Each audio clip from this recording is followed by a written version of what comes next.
Hello नमस्कार सत श्री अकाल केम छो कसे काय केरो हाल है केना जी यहाँ सब कैसन वानी हाउ आर यू कैसे हैं आप लोग केमो नाचो मनक्कम खम्बा गणयोगम केमती अच्छंती की खबर नमस्तुभ्यं राधे राधे राम राम देवी और सज्जनों।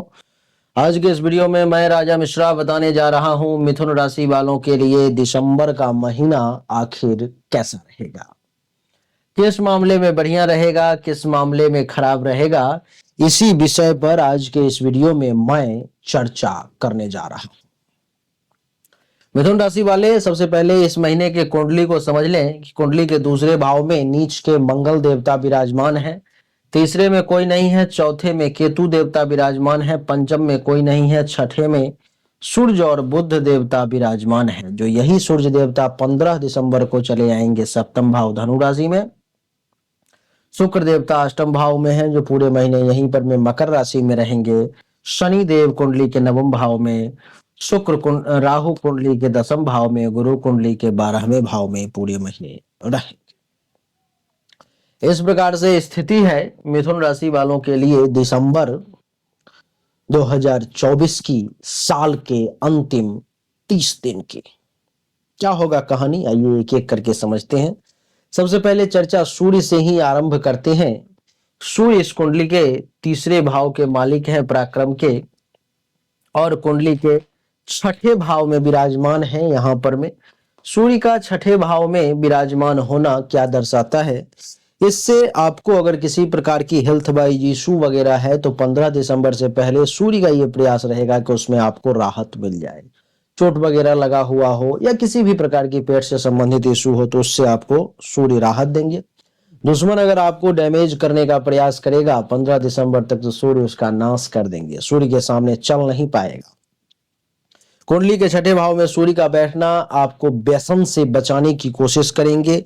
सूर्य का छठे भाव में बैठना आपको संक्रामक रोग से बचाने की कोशिश करेंगे, सांसर्गिक रोग से, चर्म रोग से, स्पर्श रोग से, जो इन्फेक्शन वाला रोग होता है, जो एक दूसरे के टच करने पर में जो रोग फैलता है, ऐसे रोग से भी आपको बचाने का सूर्यदेव प्रयास करेंगे। 15 दिसंबर तक मामा पक्ष से अगर कुछ लाभ लेना चाहते हो तो प्रयास करो, मिल जाएगा। कुंडली के छठे भाव में सूर्य का बैठना यह दर्शाता है कि चोर से थोड़ा सा सावधान रहें। कुछ विषय वस्तु चोरी होने की संभावना है, चोर आपको कुछ नुकसान पहुंचा सकते हैं, धन का कुछ नुकसान भी हो सकता है। अपने लोग जो हैं वो आपको विरोध कर सकते हैं, आपका विरोध कर सकते हैं। स्वजन काका से सावधान रहें, मामा से सावधान रहें, क्योंकि काका मामा ये सब जो है आपको डैमेज करने की कोशिश कर सकते हैं। आपको बता दूं कि किसी प्रकार का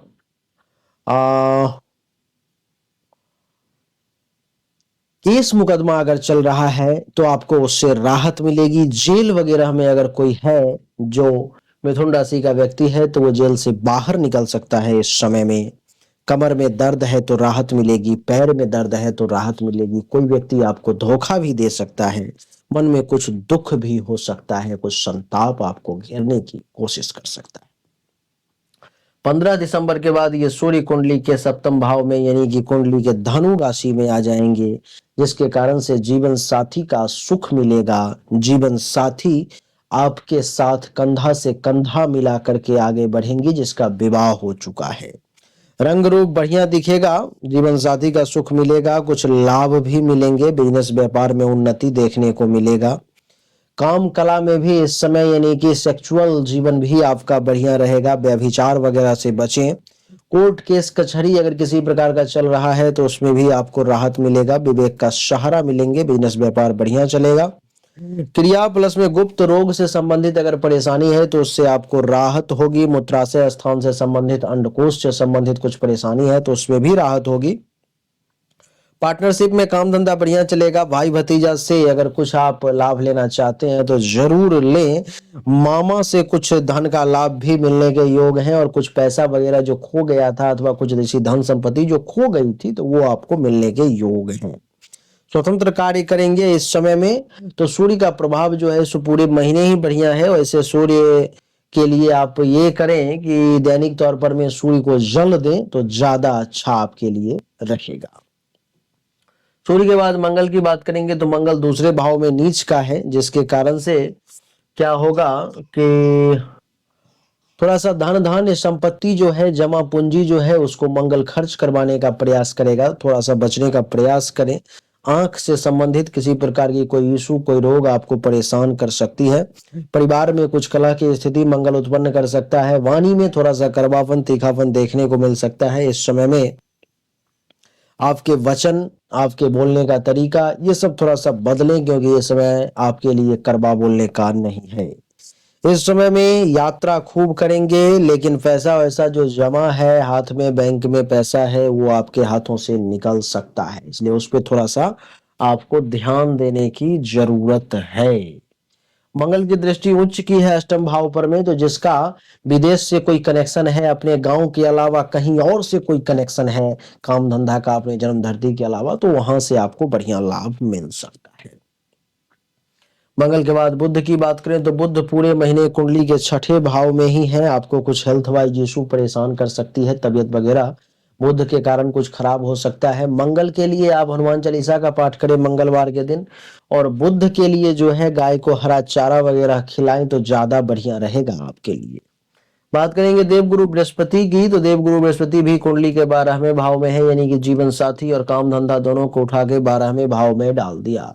यानी कि इस समय में आपका जीवन साथी कुछ पैसा विशेष खर्च कर सकता है या कर सकती है, और काम धंधा उसका बढ़िया चलेगा जो अपने जन्म धरती से, जन्म जिला, जन्म राज्य, जन्म देश से दूर हो। अगर व्यक्ति कोई अपने कंट्री में ही है तो उसको कम से कम अपने जिस राज्य में जन्म हुआ है वहां से दूर हो। अगर उसी राज्य में रहना है, उसी राज्य में है, तो कम से कम जिस जिला में जन्म हुआ है उस जिला से दूर हो तो ज्यादा बढ़िया रहेगा, नहीं तो आपको नुकसान का सामना करना पड़ेगा। शुक्र जो है कुंडली के अष्टम भाव में है। देवी और सज्जनों, शुक्र पंचम भाव का मालिक अष्टम में, यानी कि संतान पर में संकट। संतान के जीवन का विशेष ध्यान रखें, संतान के जीवन का विशेष ध्यान रखें, उनको बचा के चलें, क्योंकि शुक्र के कारण आपके संतान को कुछ बीमारी, कुछ हेल्थ वाइज इशू, कुछ चोट वगैरह लगने की संभावना दिखाई दे रही है। कुछ परेशानी उनके सामने में आ सकती है जो उनको परेशान कर सकती है, तो थोड़ा सा सावधान रहें।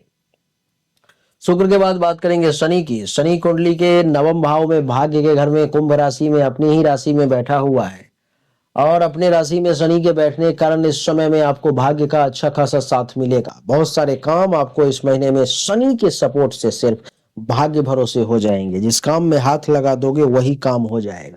शनि के कारण आपको जल यात्रा वगैरह करने का मन होगा, और इस महीने में आप कुछ जल यात्रा वगैरह कर सकते हो। आप नदी में, तालाब में, समंदर में कुछ आप जल विहार वगैरह कर सकते हो।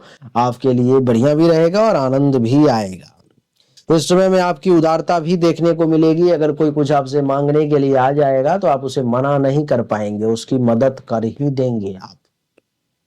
शनि के कारण संत महात्मा, ऋषि मुनि, ब्राह्मण, आचार्य का भी आपको आशीर्वाद मिलेगा। ससुराल से भी कुछ धन का लाभ अथवा इमोशनल सपोर्ट या किसी भी प्रकार से आपको ससुराल से फायदा हो सकता है।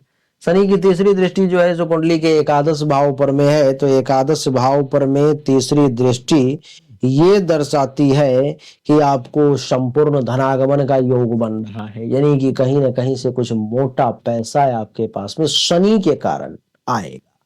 कुछ बड़ी इच्छा जो पूरी नहीं हो रही थी, इस समय में कुछ बड़ी इच्छाओं के पूरे होने के योग हैं। आपकी कुछ बड़ी इच्छा, कुछ बड़ा सपना जो फंसा हुआ था, पूरा नहीं हो रहा था, किसी न किसी कारण बस अटक जा रहा था, वो पूरा होने के योग है। जो लोग मशीनरी कार्य वगैरह करते हैं, प्रॉपर्टी के काम करते हैं, उन सबको भी बहुत अच्छा लाभ मिलेगा, और समाज में आपका कद बढ़ेगा। समाज में अपने आप में आप एक श्रेष्ठ व्यक्ति के तौर पर में जाने जाएंगे।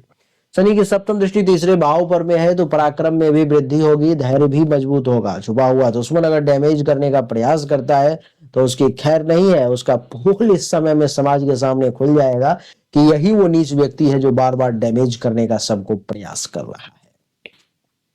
राहु कुंडली के दसम भाव में है, लेकिन मीन राशि में है, शत्रु राशि में है, तो ये राहु पिता से कुछ टेंशन तनाव करवाने का प्रयास करेगा, और पिता से आपकी कुछ दूरी भी बन सकती है। पिता से कुछ टेंशन तनाव करवाने का प्रयास करेगा और पिता से कुछ दूरी भी आपकी बन सकती है, तो उस पर में थोड़ा सा आपको ध्यान देना होगा। और आपकी जानकारी के लिए बता दूं कि राहु की पंचम दृष्टि दूसरे भाव पे, सप्तम दृष्टि चौथे भाव पे और नवम दृष्टि छठे भाव पर में, यानी कि दूसरे भाव पे दृष्टि वाणी का करवा होना, सप्तम दृष्टि चौथे भाव पर में सुख में कमी, नवम दृष्टि छठे भाव पर में दुश्मनों के द्वारा परेशानी, तो सावधान रहें। केतु कुंडली के चतुर्थ भाव में बैठा हुआ है कन्या राशि में, तो ये आपके माता जी को कुछ हेल्थ वाइज इशू देगा, माता से भी कुछ दूरी बनेगी, रिश्ते को संभाल करके चलने का प्रयास करें, ज्यादा अच्छा रहेगा। तो देवी और सज्जनों, मिथुन राशि वालों के लिए दिसंबर महीना का समय कैसा रहेगा बड़ा खोल करके बताया हूं। जो अच्छा था अच्छा भी बताया और जो बुरा था उससे भी अवगत करवाया। ऐसा नहीं कि अच्छा सुना करके आपको खुश कर दिया, नहीं, दोनों चीजें बताई, जो अच्छा और जो बुरा दोनों। वैसे ये आपका एक सामान्य राशिफल है जो लाखों लोगों के लिए है, लेकिन पर्सनली अगर आप अपने बारे में जन्म कुंडली या हस्तरेखा के अनुसार जो सिर्फ आपके बारे में है जानना चाहते हो, तो सामने दिए गए व्हाट्सएप नंबर पे मैसेज करो, अपना जन्म तारीख, जन्म समय, जन्म स्थान भेजो, दोनों हाथ की हथेली का फोटो भेजो, आपको सही और एक्यूरेट जानकारी निश्चित तौर पे प्राप्त होगी। आप सभी का एक बार फिर से बहुत बहुत धन्यवाद। Thank you so much. जय हिंद, वंदे मातरम। बोलिए राधे राधे। राम।